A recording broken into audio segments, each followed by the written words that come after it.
When visiting Japan, many foreign men may not realize that certain behaviors, which might seem harmless or even friendly in their home country, could be misunderstood in Japanese culture. It's important to understand these cultural nuances, especially when interacting with Japanese women, to leave a positive impression and show respect for their traditions and values. Today, we'll explore the actions you should avoid to ensure your time in Japan is enjoyable and respectful. Firstly, it's essential to avoid speaking too loudly in public or social settings. Japan is a country that values quietness and harmony, and speaking in a loud voice can be seen as disruptive or even rude. This doesn't mean you can't express yourself, but keeping your volume moderate shows that you respect the peaceful atmosphere around you.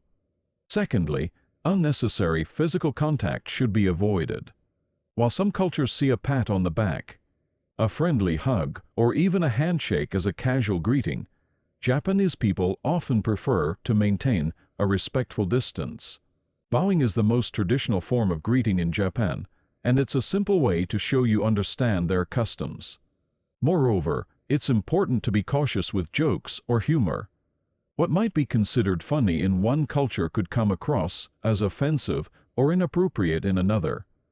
Japanese humor tends to be more subtle, and overly sarcastic or bold jokes may not resonate well. Instead, focus on creating a warm and friendly environment without relying too much on humor. Another thing to remember is the importance of respecting personal space. Japanese culture places a high value on maintaining an appropriate physical distance, especially with people you don't know well. Standing too close or invading someone's space might make them feel uncomfortable. Keeping a respectful distance demonstrates cultural awareness and thoughtfulness. When it comes to eating or drinking, avoid behaviors that could be considered impolite. For instance, making loud noises while eating or drinking excessively at social gatherings can leave a bad impression. It's always a good idea to observe how others behave in these settings and follow their lead to ensure you fit into the group dynamic. Additionally, it's crucial to avoid criticizing Japanese culture or traditions, even if something seems unusual or different from what you're used to. Approaching it with curiosity and respect will go a long way. Negative comments about cultural practices can easily be taken as offensive.